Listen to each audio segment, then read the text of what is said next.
Presque un an que l'affaire Georges Tron a éclaté. Le député maire de Draveil, à l'époque secrétaire d'État, avait démissionné lors de l'ouverture d'une enquête préliminaire après le dépôt de plainte de 2 anciens employés de mairie.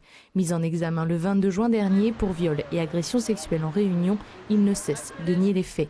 Eva et Virginie, les 2 plaignantes, maintiennent leur version. Le 10 mai prochain, pour la première fois, elles seront face à celui qu'elles accusent pour une confrontation.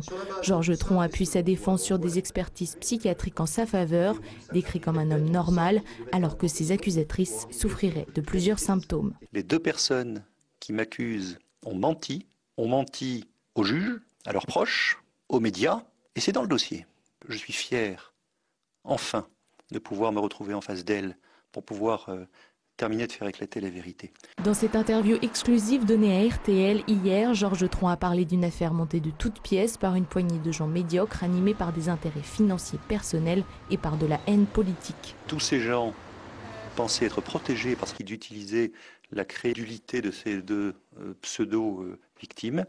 Aujourd'hui, clairement, je vais sortir les éléments qui me permettent de réaffirmer très fortement, oui, il s'agissait bien d'un complot politique.